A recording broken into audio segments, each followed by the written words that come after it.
Hello दोस्तों, welcome back to CBSE maths by RP. Gupta. आज हम डिस्कस करने जा रहे हैं कॉम्प्लेक्स नंबर्स, क्लास 11th का चैप्टर है ये। इसके पहले हमने कॉम्प्लेक्स नंबर पे एक वीडियो बनाई थी जहाँ पर हमने आपको बताया था आयोटा के बारे में और हमने बताया था आपको किस तरीके से कॉम्प्लेक्स नंबर को हम लोग सिंप्लीफाई करते हैं। तो आज हम कुछ नई चीज़ें सीखेंगे कॉम्प्लेक्स नंबर के बारे में। यहाँ पर हम कौन कौन सी चीज़ें सीखेंगे उसके बारे में पहले हम डिस्कस कर लेते हैं। But before discussing all the things, if you are new on my channel, subscribe my channel.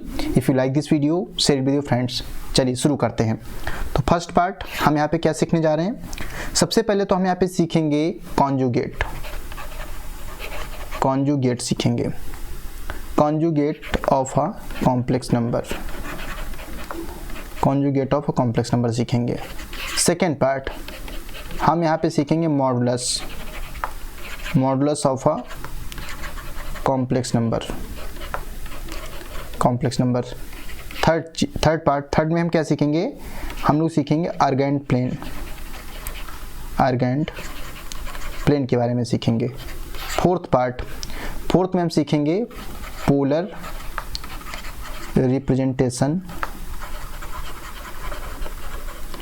Representation of complex number, ठीक है। और फिफ्थ पार्ट में अगर हम बात करें तो हम यहाँ पे सॉल्व करेंगे एनसीईआरटी एक्सरसाइज 5.2, ठीक है। तो हम यहाँ पर इतनी चीज़ों के बारे में डिस्कशन करेंगे। Okay, so I hope all of you enjoy this video. Okay, तो लेट्स स्टार्ट द क्लास। तो सबसे पहले बात आती है, सबसे पहले हम डिस्कशन किस चीज़ के बारे में करने जा रहे हैं। हम लोग डिस्कस करने जा रहे हैं कॉन्जुगेट के बारे में। हम किसकी बात करने जा रहे हैं, conjugate of a complex number, conjugate of a complex number.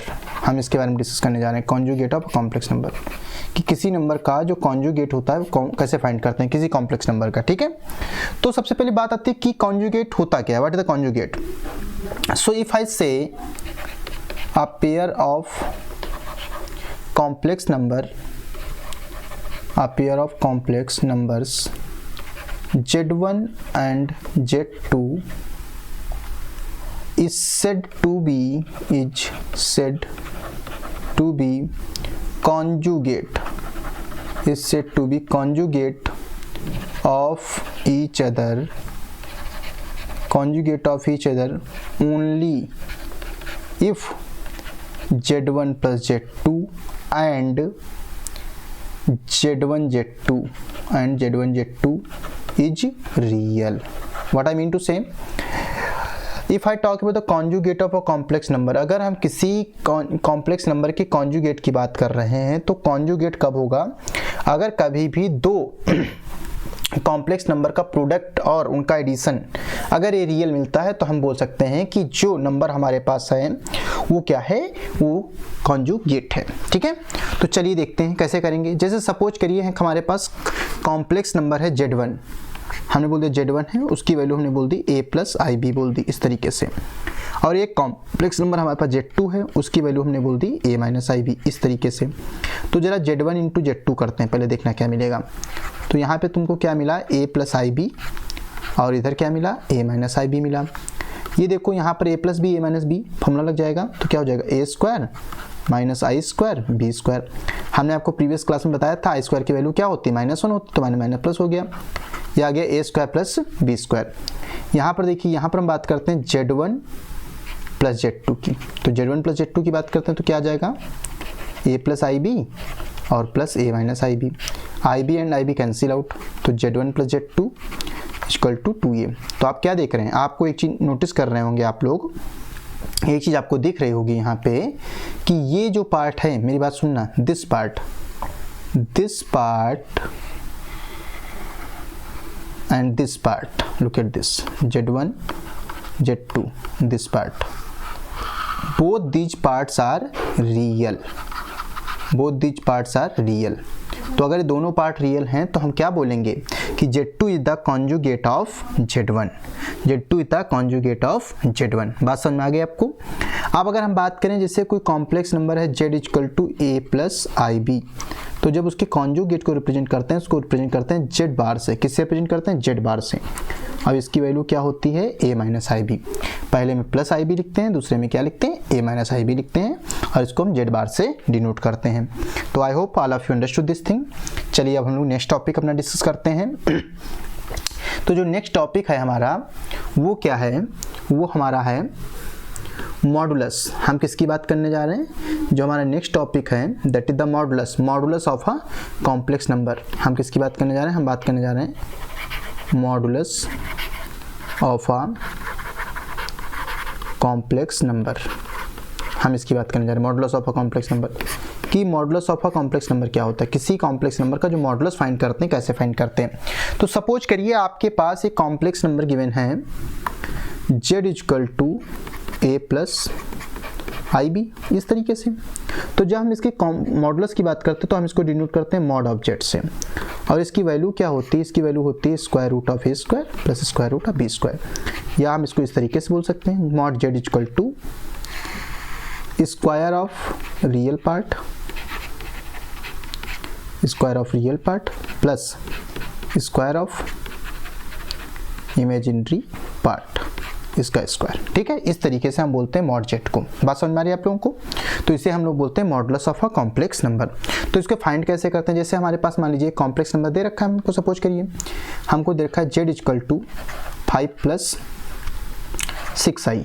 तो हमको इसका अगर कॉम्प्लेक्स नंबर फाइंड, इसका मॉडुलस फाइंड करना, तो हम क्या बोलेंगे mod z equal to square root of 5 plus square root of 6। तो क्या हो जाएगा, ये 5 का स्क्वायर कितना होता है 25 और 6 का स्क्वायर कितना होता है 30। तो अब हम बात करेंगे अपने टॉपिक, नेक्स्ट टॉपिक की बात कर रहे हैं। तो हम इसको अब हम किसके बारे में डिस्कस करने जा रहे हैं, अब हम डिस्कस करने जा रहे हैं अर्गेंट प्लेन के बारे में। किसके बारे में डिस्कस करने जा रहे हैं, अर्गेंट प्लेन। ये क्या चीज़ होती है, अर्गेंट प्लेन के बारे में डिस्कशन करेंगे। तो देखो अर्गेंट प्लेन बहुत ही ईजी चीज़ है, मेरी बात सुनना। क्या हम कह रहे हैं कि जो कोई भी कॉम्प्लेक्स नंबर होता है, कोई भी complex number, what I mean to say any complex number can be represented by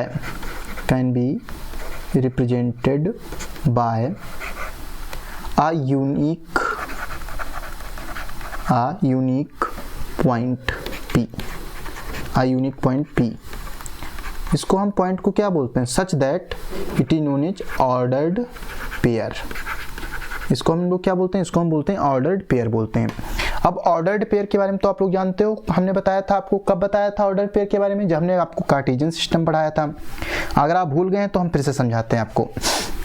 तो सबसे पहले इसको हम लोग समझना चाहेंगे तो सबसे पहले हमको कुछ लाइंस ड्रॉ करनी होंगी। ठीक है, तो सबसे पहले हम यहाँ पे कुछ लाइंस ड्रॉ कर लेते हैं इस तरीके से। Let me tell you, this is the first line.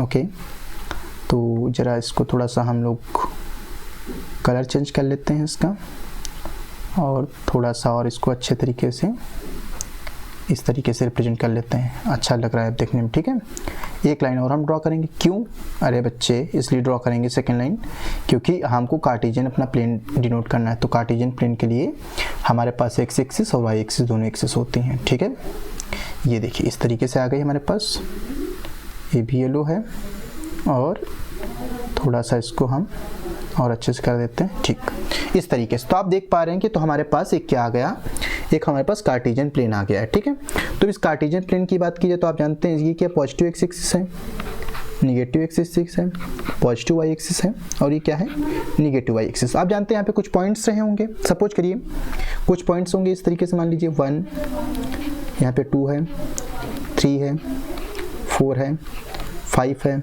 6 है, यहाँ पे -1 है, -2 है, -3 है, -4 है, -5 है और -6 है। यहाँ पर भी कुछ पॉइंट होंगे, 1 है, 2 है, 3, 4, 5 और 6। यहाँ पर भी कुछ पॉइंट होंगे, -1, -2, -3, -4, -5 और -6। इस तरीके से हमको पॉइंट ढेर सारे मिल रहे हैं। तो हम आपको क्या बोलना चाहते हैं, जैसे मान लीजिए सपोज करिए यहाँ पर कोई पॉइंट है, यहाँ पे इस जगह पे कोई एक पॉइंट है, इसको हमने ए बोल दिया, तो इसके कोऑर्डिनेट क्या होंगे, इसके कोऑर्डिनेट होंगे 2, 4।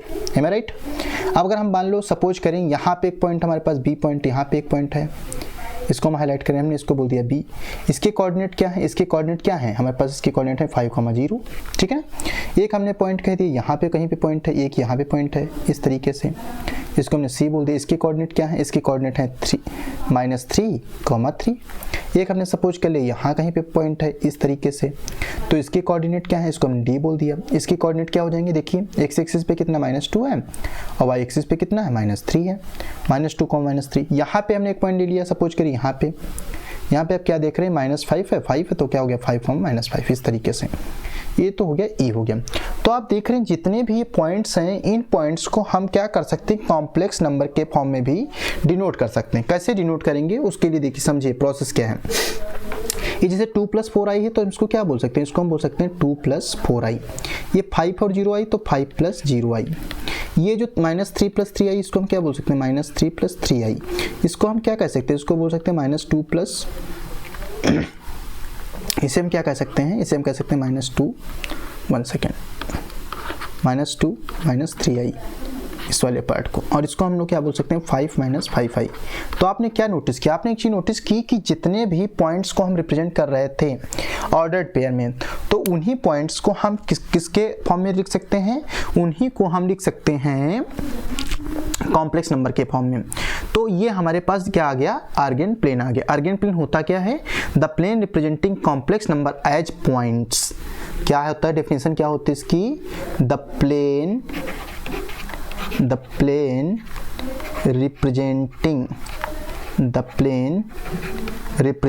किसको रिप्रेजेंट कर रहा है, plane. The plane representing complex numbers as points is known as AP. AP means Argand plane. I hope आप लोगों को समझ में आ गया होगा आर्गेंट प्लेन के बारे में। तो अब हम बात करते हैं नेक्स्ट टॉपिक की अपने। तो जो नेक्स्ट टॉपिक है हमारा, वो हमारा टॉपिक क्या है, जो नेक्स्ट टॉपिक है हमारे पास वो टॉपिक है, क्या टॉपिक है, वो टॉपिक है पोलर रिप्रेजेंटेशन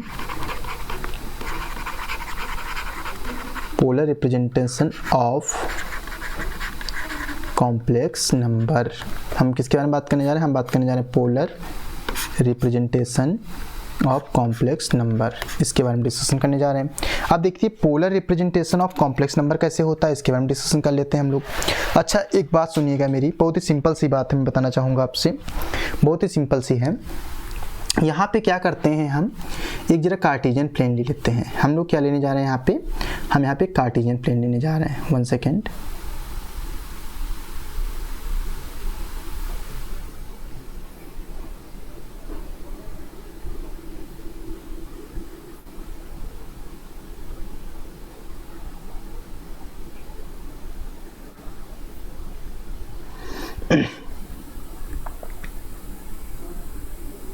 तो इस तरीके से हमने यहाँ पे देखिए कार्टेशियन प्लेन ले लिया।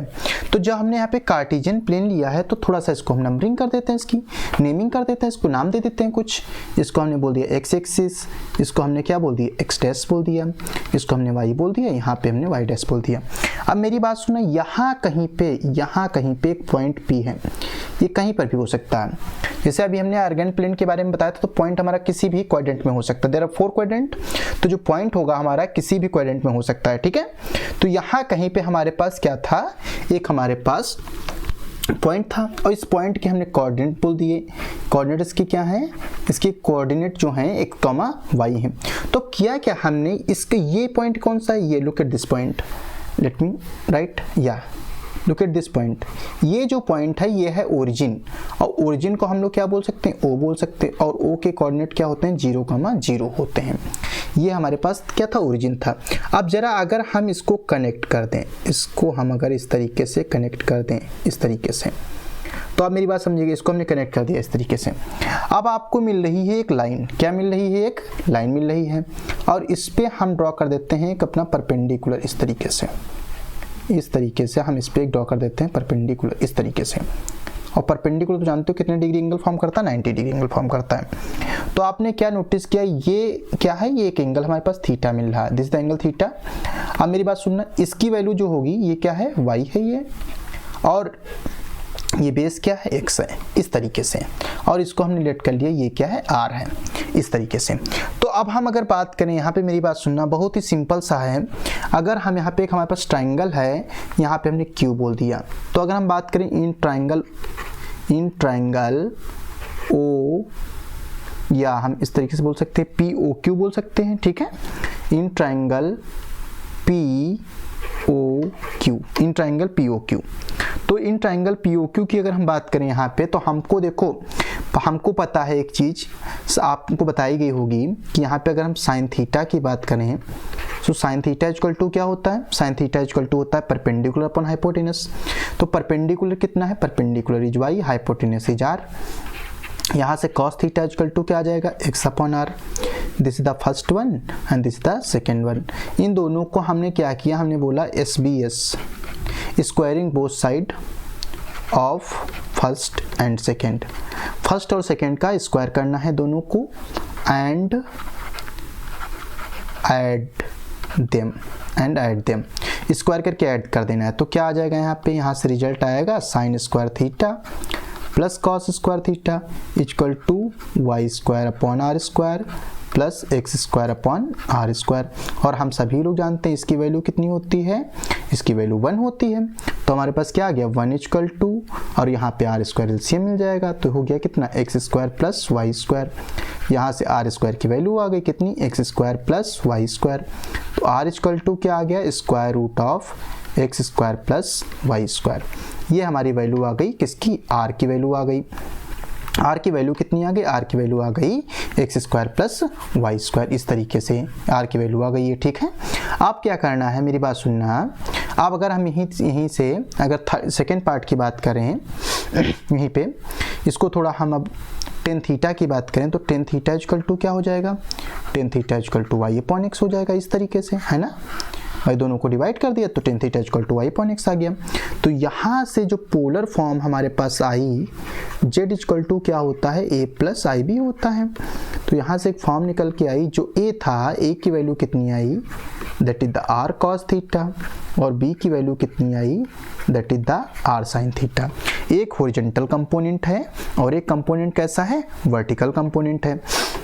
तो यहाँ पर हम क्या कर सकते हैं, ये जो फॉर्म लिखी हुई z equal to r cos theta plus i r sign theta, इस फॉर्म को हम लोग क्या बोलते हैं, इसको हम बोलते हैं पोलर फॉर्म। इसको हम लोग क्या बोलते हैं, पोलर फॉर्म बोलते हैं। तो आई hope all of you getting my point, आपको समझ में आ रही होगी मेरी बात, ठीक है। तो अब इसको हम अभी चेक करेंगे किस तरीके से किसी भी क्वेश्चन का हम पोलर फॉर्म फाइंड कर सकते हैं। जैसे एक सपोज करिए मेरे पास सिंपल सा क्वेश्चन गिवन है, 1 प्लस आई को कन्वर्ट करना है किसमें, convert it into polar form, convert it into polar form. Polar form में कन्वर्ट करना तो क्या करना है, बहुत सिंपल सा प्रोसेस है। 1 प्लस आई इक्वल टू क्या बोल देते हैं, यहाँ पे हम लोग इसको कंपेयर कर देते हैं कैसे, r cos theta plus i sine theta से। जब हमने कंपेयर किया तो तुमको क्या मिल रहा है यहाँ पे, r cos theta equal to कितना हो गया बेटा, r cos theta equal to आ गया 1, और यहाँ से कितना आ गया, r sign theta equal to भी 1 आ गया। दोनों को ऐड कर दिया तो क्या हो गया, आर स्क्वायर, तो हो गया sine square theta plus cos square theta equal to 1 plus 1 2 हो गया। तो आर स्क्वायर इक्वल टू 2 आ गया। तो आर इक्वल टू कितना आ गया, स्क्वायर रूट ऑफ 2। ये बात आ गई समझ में। अब यहाँ से निकालेंगे टेन थीटा की value, tan theta equal to क्या होता है, वाई अपॉन एक्स होता है। तो tan theta equal to y की वैल्यू कितनी है, 1 है, 1 अपॉन 1 हो गया। तो टेन थीटा इक्वल टू कितना आ गया, 1 आ गया। तो टेन थीटा 1 कितने एंगल पे होता है, 10 पाई/4 पे होता है। तो थीटा की वैल्यू कितनी आ गई, पाई/4 आ गई। तो इसको हम किससे रिप्रेजेंट करेंगे, जेड इक्वल टू √2 कॉस पाई/4 प्लस आई साइन पाई/4, इस तरीके से, ठीक है। बात समझ में आ रही है। और हमने क्या किया, यहाँ पे एक बात सुनी, इस वैल्यू में हमने पुट कर दिया, यहाँ पे देख रहे हैं आप। तो यहाँ पर हमारे पास ये पोलर फॉर्म आ गई किसकी, 1 प्लस आई की पोलर फॉर्म कितनी होती है, जेड इक्वल टू √2 cos पाई/4 प्लस आई साइन पाई/4। I hope all of you getting my point, whatever I am saying to you. Okay fine.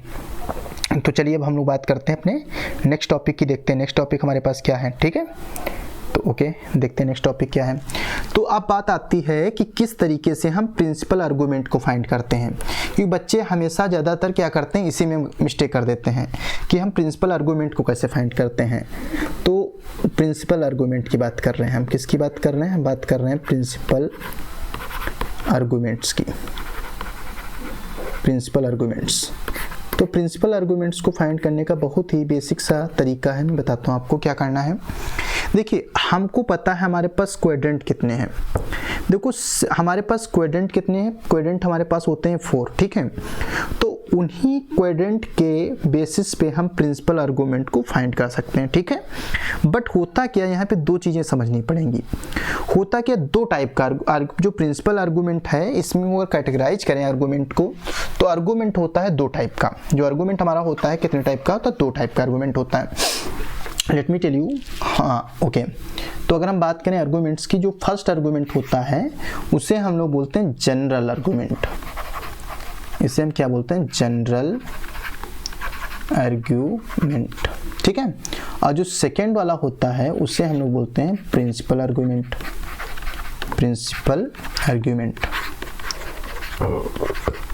ये क्या हो गया? हमारे पास जो फर्स्ट वाला होता है उसे क्या कहते हैं? जनरल आर्गूमेंट कहते हैं, और जो सेकंड वाला होता है उसे क्या कहते हैं? प्रिंसिपल आर्गूमेंट कहते हैं। तो इसको समझने के लिए क्या करना है, बहुत ही बेसिक चीज़ है। हम क्या करेंगे, हम इसको समझेंगे कैसे? अपने कार्टेशियन प्लेन के थ्रू। तो कार्टेशियन प्लेन के थ्रू समझना तो बहुत आसान होता है, लेकिन करना क्या पड़ेगा? उसके लिए हमारे पास कार्टेशियन प्लेन होना चाहिए। तो ये हमारे पास इस तरीके से कार्टेशियन प्लेन आ गया। तो सबसे पहले समझो मेरी बात को। अभी मैंने क्या किया, तो हमारे पास क्वाड्रेंट हम बोल देते हैं, ये हमारा क्वाड्रेंट फर्स्ट क्वाड्रेंट है, this is the second quadrant, this is the third quadrant and this is the fourth quadrant. आप सभी लोग जानते हैं क्वाड्रेंट के बारे में। तो हमने क्या किया बेटा, यहाँ से देखो मेरे पास, ये क्या है? ओरिजिन है हमारे पास, ठीक है। तो हमने क्या किया, और आप ये चीज़ जानते हो, ये एक्स है, ये क्या है? एक्स डैश है, ये वाई है, और ये वाई डैश है। तो फर्स्ट कंडीशन क्या होगी, अगर हमारा जो एंगल है, एंगल किस में बनना है? फर्स्ट क्वाड्रेंट में बनना है, इस तरीके से। तो हम किसको मेजर करेंगे? इस तरीके से थीटा को मेजर कर लेंगे। ये हमारी वैल्यू ऑफ थीटा हो जाएगी। बात समझ में आ रही है आपको? तो ये कंडीशन क्या होती है, इस कंडीशन में जो थीटा की वैल्यू होगी वो क्या होगी? The value will be more than 0 but less than 90 degree, क्योंकि 90 डिग्री का कोऑर्डिनेट है। तो क्या होगा, हम क्या कहेंगे, जो थीटा होगा वो कैसा होगा? वो मोर देन 0 होगा बट लेस देन π/2 होगा। अब आपको मेरी बात समझ में आ रही होगी, मैं समझ गया, आप समझ पा रहे हैं मेरी बात को। अब इस सेकंड कंडीशन की बात करते हैं। अगर हम सेकंड कंडीशन की बात करें कि अगर जो हमारा थीटा है, थीटा यहाँ नहीं बनना है, सपोज करिए यहाँ नहीं बनना है, थीटा कहाँ बनना है? थीटा सपोज कर लिए यहाँ बनना है, इस तरीके से।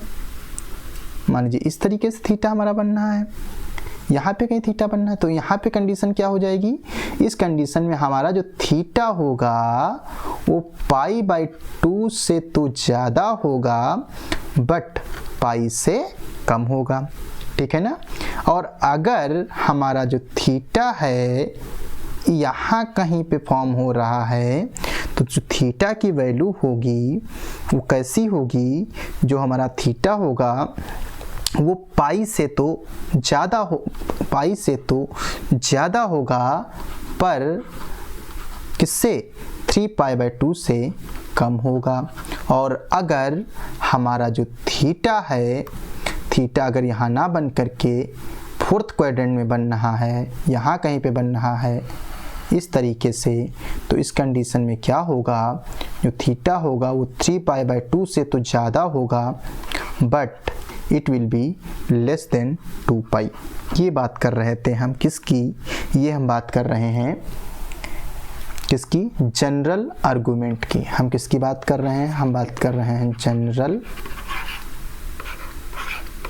आर्गूमेंट्स की। I am talking about general arguments, ठीक है।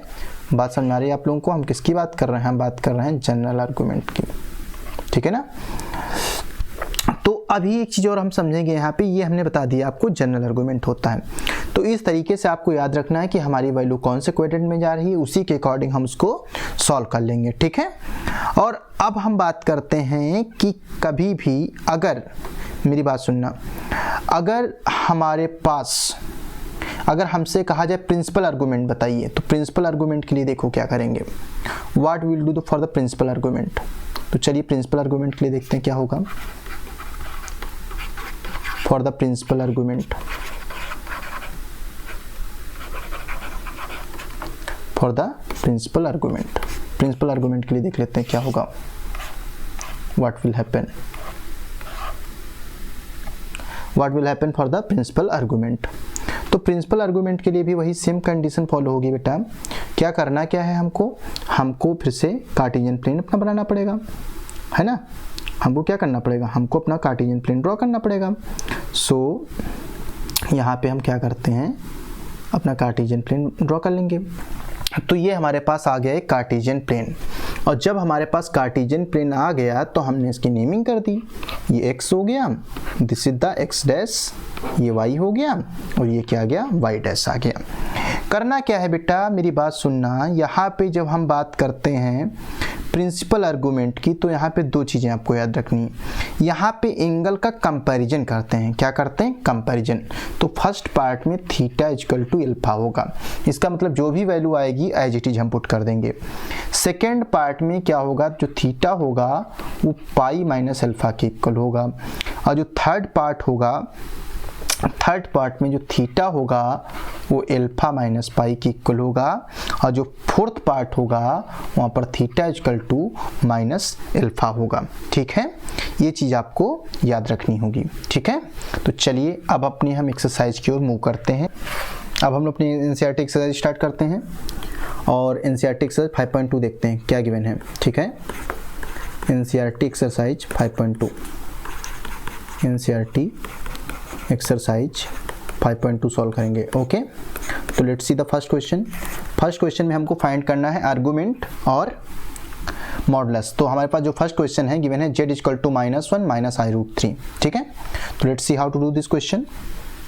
क्वेश्चन क्या है, z equal to -1 minus i root 3। तो सबसे पहले इसको हम कंपेयर करेंगे, किससे कंपेयर करेंगे, देखिए z इक्वल टू हम किससे कंपेयर करते हैं, x प्लस आई वाई से कंपेयर करते हैं। तो यहाँ से x की वैल्यू कितनी आ जाएगी, -1, और y की वैल्यू कितनी हो जाएगी, -√3। यहाँ से इसका हम मॉडुलस फाइंड कर लेते हैं, square root of x square और प्लस y स्क्वायर। तो यहाँ से modulus of z equal to क्या हो जाएगा, square root of x square, it means -1 का स्क्वायर हो जाएगा, और प्लस -√3 का स्क्वायर हो जाएगा। तो मॉड z इक्वल टू क्या हो जाएगा, यहाँ से हमारे पास नई कंडीशन आ जाएगी, -1 का स्क्वायर 1 होता है, √3 का स्क्वायर 3 होता है। तो आप जानते हैं ये हो गया square root of 4, square root of 4 की वैल्यू 2 होती है। तो यहाँ से आपको क्या पता चला कि मॉड z की वैल्यू कितनी आ गई, 2 आ गई। तो this is your modulus. Okay, हम इसको हमने क्या कर दिया, एक ब्रैकेट के अंदर क्लोज कर दिया। ठीक है, अब हम बात करते हैं किसकी, अब हम बात करेंगे एंगल की, आर्गूमेंट की। तो यहाँ हम बात कर रहे हैं tan theta equal to y upon x की। तो यहाँ पे देखते हैं tan theta equal to y की वैल्यू क्या गिवन है, -√3 गिवन है, और अपॉन में क्या गिवन है, -1 गिवन है। मेरी बात सुनना बहुत अच्छे तरीके से। तो आप यहाँ पे समझिए कि टेन थीटा इक्वल टू होता क्या है, टेन थीटा इक्वल टू होता है sine theta upon cos theta. आप देखिए टेन थीटा इक्वल टू अगर sine theta upon cos theta होता है, मेरी बात समझना आप लोग, या फिर इसको थोड़ा सिंप्लीफाई कैंसिल कर सकते हैं, तो हम इसको इस तरीके से भी बोल सकते हैं कि tan theta equal to square root of 3। तो टेन थीटा इक्वल टू, यहाँ पे समझिए square root of 3, 10 is positive. अब 10 पॉजिटिव कौन से क्वाड्रेंट में होता है, इसके जरा हम आप लोग चलते हैं अपने प्रिंसिपल आर्गूमेंट में। तो यहाँ पर आपको पता है फर्स्ट क्वाड्रेंट में सभी वैल्यूज पॉजिटिव होती हैं, सेकेंड क्वाड्रेंट में कौन कौन से पॉजिटिव होता है, एक होता है साइन थीटा पॉजिटिव, और दूसरा कौन सा पॉजिटिव होता है, कॉसेक थीटा पॉजिटिव होता है। और जब हम बात करें अपने थर्ड क्वाड्रेंट की, तो यहाँ पे टेन थीटा पॉजिटिव होता है और कॉट थीटा पॉजिटिव होता है। यहाँ पर कौन सा पॉजिटिव होता है, यहाँ पर हमारा जो पॉजिटिव नंबर होता है वो होता है कॉस थीटा और कौन सा, सेक थीटा। तो यहाँ पर इसमें देखो टेन थीटा पॉजिटिव है, तो यहाँ पर हमारी वैल्यू क्या आती है, हमारी वैल्यू होती है alpha minus pi, alpha minus pi. तो यहाँ पर जो हमारे पास क्वेश्चन है, यहाँ पर हम लोग आंसर क्या लिखेंगे, 10√3, √3 का मतलब कितना डिग्री, 60 डिग्री, 60 डिग्री। यहाँ पे हम लिख दिया 60 डिग्री माइनस 180 डिग्री। तो कंपेयर करने पे 60 माइनस 180 कितना होता है, 120 डिग्री, वो भी किस चीज़ का, माइनस का। इसको अगर हम रेडियन में कन्वर्ट करें तो हम इसको क्या बोल सकते हैं, इसको हम बोल सकते हैं 120 था, कन्वर्ट कर लीजिए 120 इंटू पाई अपॉन 180। थोड़ा सिंप्लीफाई करते हैं, 0 से 0 कैंसिल, 6 2 जा 12, 6 3 जा 18। तो हमारे पास जो एंगल की वैल्यू आई वो आ गई -2 पाई बाई 3। एंगल कितना आ गया, थीटा इक्वल टू कितना आ गया, that is the -2 pi by 3। So I hope all of you understood this thing, how to find the argument. बात समझ में आ रही है आप लोगों को? Have understood this thing? Theta equal to -2π/3। Okay, तो चलिए अब हम लोग बात करते हैं नेक्स्ट क्वेश्चन की। अपना हम लोग देखेंगे कौन सा क्वेश्चन देखेंगे हम लोग। अब हम लोग अपना नेक्स्ट क्वेश्चन देखते हैं। Okay everyone, okay fine. तो let's see the next question, what is given here in the next question. So next question is given here, that is the, क्या है क्वेश्चन, लिख लेते हैं अपना। z equal to -√3 + i। Okay fine, z equal to given है -√3 + i। इसको भी लिख लेते हैं हम लोग।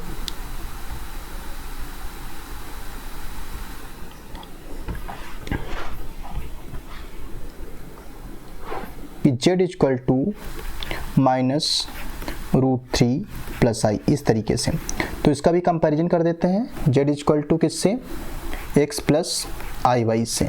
तो x इक्वल टू कितना मिलेगा हमको? x इक्वल टू मिलेगा -√3 और y इक्वल टू कितना मिलेगा हमको? y इक्वल टू मिलेगा 1। तो यहाँ से हम वैल्यू फाइंड किसकी करेंगे? हम पहले मॉडुलस में फाइंड करें। मॉडुलस z इक्वल टू, तो क्या हो जाएगा? √x² and plus √y²। तो mod of z equal to क्या हो जाएगा? √x² + y², it means -√3² plus 1² like this. तो मॉड ऑफ z कितना हो जाएगा? लुक एट दिस, -√3 का स्क्वायर कितना होता है? 3 और 1 का स्क्वायर 1 होता है। तो मॉड ऑफ z कितना आ जाएगा? यहाँ से मॉड ऑफ z आ जाएगा 4। तो मॉड ऑफ z अगर 4 हो गया तो मॉड z की वैल्यू कितनी आ जाएगी? 2 आ गई। ठीक है, सो दिस इज योर मॉडुलस। ये हमारे पास क्या आ गया? मॉडुलस आ गया। अब सेकेंड पार्ट की हम बात करते हैं, हम फाइंड करेंगे आर्गुमेंट। तो हम क्या बोलेंगे? tan theta equal to y/x बोलेंगे। तो यहाँ से tan theta equal to y की वैल्यू क्या है? y है 1 और x कितना है? √3 है। तो इसको हम इस तरीके से बोल सकते हैं, tan theta equal to -1/√3। Am I right? -1/√3 हो गया। तो इसको हम क्या कर सकते हैं? 1/√3 किसकी वैल्यू होती है? 1/√3 वैल्यू होती है 30 डिग्री की। कितनी वैल्यू होती है? 30 डिग्री की। आप नाम देखते हैं कार्टेशियन प्लेन। तो देखिए tan थीटा निगेटिव कब होता है? कौन से क्वाड्रेंट में tan थीटा निगेटिव होता है? मैं देखिए tan थीटा फर्स्ट क्वाड्रेंट में भी निगेटिव होगा, या तो फर्स्ट में भी निगेटिव होगा और कौन से में निगेटिव होगा? फर्स्ट में निगेटिव होगा और फोर्थ में निगेटिव होगा। अगर हम फर्स्ट की बात कर लें तो यहाँ पे आंसर हमारा क्या आएगा? Pi minus alpha. तो हमारे पास आंसर क्या हो जाएगा यहाँ से? Let me tell you. तो हो जाएगा tan theta equal to 10 pi, अब माइनस अल्फा का मतलब कितना? माइनस का पाई बाई कितना हो जाएगा? π/6 हो जाएगा। ये क्यों? क्योंकि भाई 30 डिग्री को अगर रेडियन में बात करें तो भाई π/6 के इक्वल तो होता है। तो थोड़ा सा कंपेयर कर देते हैं। थीटा इक्वल टू क्या आ जाएगा? 6 × 6, 6 - 5, तो क्या आ जाएगा? 5 π/6। तो ये हमारा आ गया आर्गुमेंट। अगर आपको मेरी वीडियो पसंद आ रही तो hit the bell icon, hit the like button. Okay, तो let's see the next question. What is the next question given here? 1 - z equal to 1 - i। इसको कन्वर्ट करना है पोलर फॉर्म में। तो बहुत ईजी है। क्या करना होता है? किसी भी क्वेश्चन को पोलर फॉर्म में कन्वर्ट करने के लिए हम इस तरीके से उसको रिप्रेजेंट करेंगे। r, this is the cos theta plus i sin theta. Compare करिए तो यहाँ से मिलेगा r cos theta equal to 1 और यहाँ से क्या आ जाएगा? यहाँ से आ जाएगा r sin theta equal to -1। इसको फर्स्ट बोल दीजिए, इसको सेकेंड बोल दीजिए। यहाँ बोल देंगे squaring both side and adding them, इनको स्क्वायर करके ऐड कर देते हैं। तो क्या हो जाएगा? r² cos² theta plus r² sin² theta equal to 1² plus -1²। तो यहाँ से हमें क्या मिलेगा? नेक्स्ट स्टेप हम यहाँ से r² कॉमन ले सकते हैं। ये हो जाएगा cos² theta plus sin² theta equal to 2 हो गया, क्योंकि 1 का स्क्वायर 1, 1 का square 1।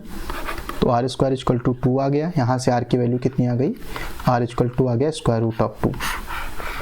It is similar to find out the modulus and argument. बात समझ रहे हैं? तो अब यहाँ से tan थीटा इक्वल टू क्या होता है? That is the y/x। तो tan थीटा इक्वल टू क्या हो जाएगा? y की वैल्यू कितनी है? y है -1 और x है 1। तो हमारे पास वैल्यू आ गई -1। tan थीटा माइनस कौन से क्वाड्रेंट में होता है? फर्स्ट क्वाड्रेंट में होता है। तो यहाँ पे क्या आ जाएगा? tan theta equal to 10 pi minus, और 1 कब होता है? π/4 पे होता है। तो यहाँ से हमने मल्टीप्लाई किया तो हमारे पास वैल्यू आई 3π/4। तो यहाँ से हम इसको जो पोलर फॉर्म आएगी वो लिख देते हैं, पोलर फॉर्म। तो पोलर फॉर्म हमारी कितनी आ गई? z इक्वल टू r की वैल्यू कितनी थी? √2। यहाँ पे आ जाएगा cos, ये हो गया 3π/4 प्लस i sin 3π/4। ये हमारे पास आ गया cos 3π/4 plus i sin 3π/4। So this is your answer. So I hope all of you getting my point, everyone. Okay, everyone. So have you understood this thing or not, everyone? I think all of you understood this thing. Okay. तो हमारा answer कितना आ गया? Answer हमारा आ गया theta equal to π/4. ठीक है, π/4 बोल सकते हैं या फिर 3π/4 बोल सकते हैं इसको. सॉरी, इसको हमने 3π/4 बोल रखा है. ठीक है, देखिए एक चीज़ और समझ लीजिए आप लोग, ये जो 3π/4 है, 3π/4 बोलिए आप इसको या फिर -π/4 बोलिए, ये दोनों ही वैल्यू सेम रहेंगी. क्यों? क्योंकि जो tan थीटा होता है, लेट मी टेल यू, जो tan थीटा है ये फर्स्ट में भी निगेटिव है और इसमें निगेटिव है और हमारा फोर्थ में भी निगेटिव है. तो कोई भी वैल्यू पुट कर सकते हैं, इसके लिए परेशान होने वाली कोई बात नहीं है. ठीक है, तो चलिए हम लोग देखते हैं क्वेश्चन नंबर अपना 4, देखते हैं क्या गिवन है क्वेश्चन 4. तो क्वेश्चन नंबर 4 जो गिवन है यहाँ पे, वो गिवन है -1 + i. इसको कन्वर्ट करना है. ओके, यहाँ गिवन है -1 + i, तो यहाँ पे लिख लेते हैं -1 + i इक्वल टू, यहाँ पे क्या रिप्रेजेंट करेंगे, इसको हम लिखेंगे r cos theta plus i sin theta. आप थोड़ा डायरेक्टली करेंगे इसको, तो हम क्या बोल देंगे, r cos theta equal to -1, यहाँ से क्या बोलेंगे, r sin theta equal to 1. ठीक है, दोनों को हमने कंपेयर कर दिया, इसका स्क्वायर करके ऐड कर देते हैं, तो क्या आ जाएगा, r स्क्वायर इक्वल टू 2, 1 + 1 2 हो गया, r इक्वल टू क्या आ जाएगा, स्क्वायर रूट ऑफ 2. r की वैल्यू आ गई, यहाँ से tan थीटा निकालेंगे अब लोग. tan थीटा इक्वल टू क्या होता है, y/x.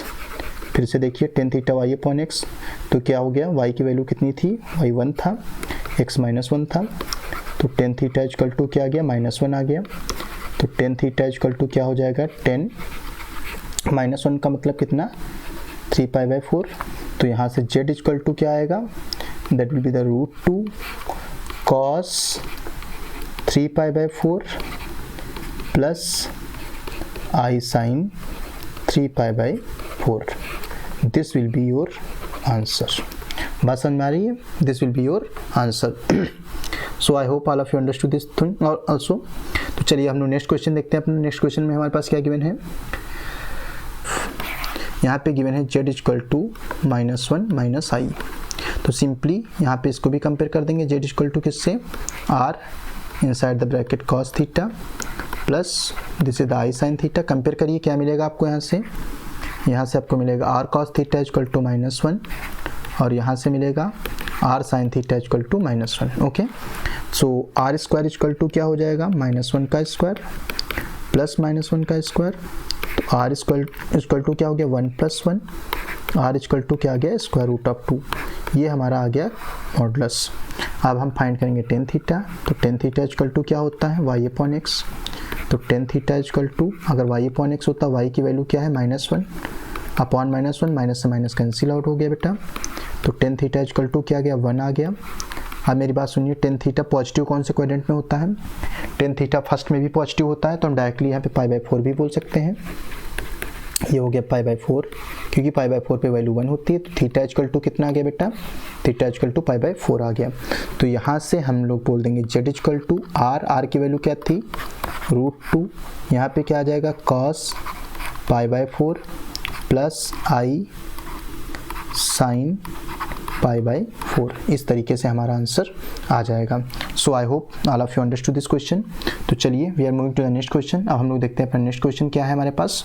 What is the next question given here. तो अब हमारे पास अगर हम बात करें, यहाँ पे जो नेक्स्ट क्वेश्चन हमारे पास है वो क्या है.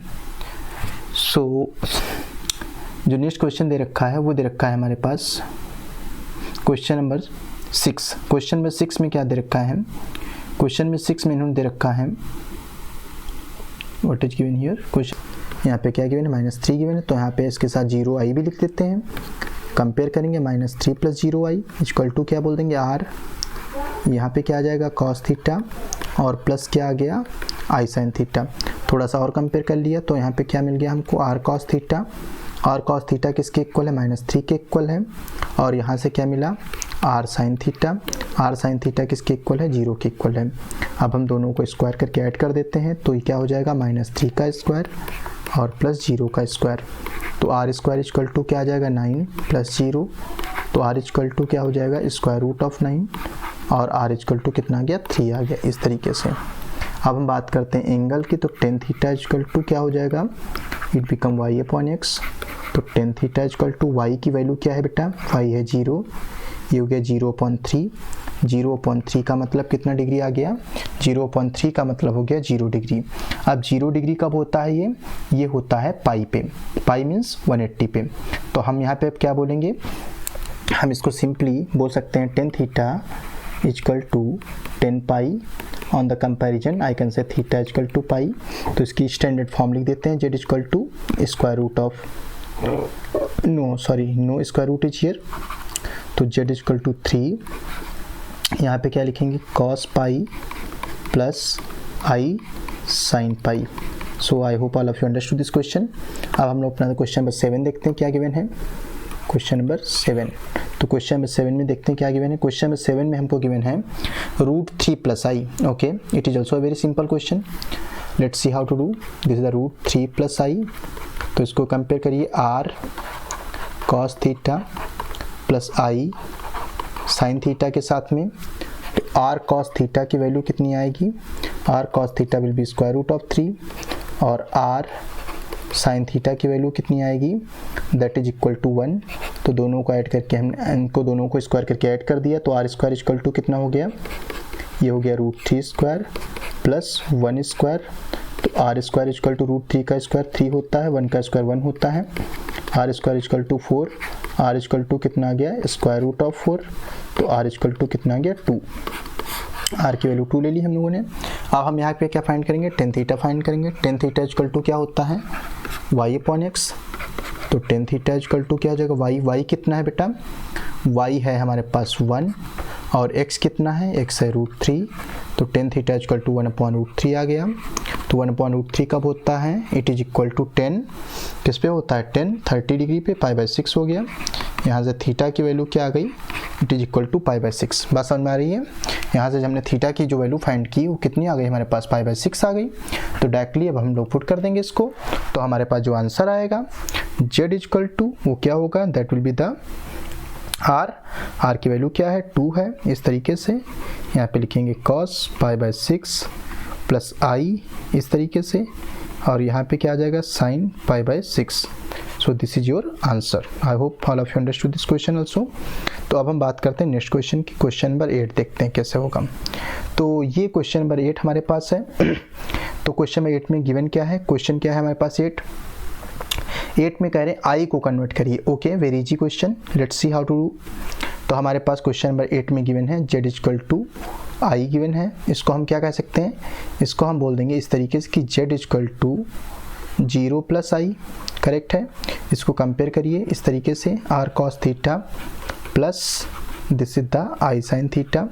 After the comparison what you will get r cos theta equal to 0, और from here what you will get r sin theta equal to 1। Okay, have understood this thing. तो चलिए दोनों को स्क्वायर करके ऐड कर देते हैं, r square equal to 0 square और प्लस 1 स्क्वायर। तो r स्क्वायर इक्वल टू क्या हो जाएगा, 1 स्क्वायर, r इक्वल टू 1 आ गया। यहाँ से r की वैल्यू 1 पता चल गई। अब हम निकालेंगे tan theta. Tan theta equal to क्या होता है, y अपॉन x होता है। तो टेन थीटा इक्वल टू क्या हो जाएगा, y कितना है, y is 1, x is 0। So tan theta equal to क्या हो जाएगा, इट बिकम इन्फिनिटी। तो टेन थीटा इन्फिनिटी कब होता है, 90 डिग्री पे इन्फिनिटी होता है। तो 10 π/2, तो थीटा इक्वल टू π/2।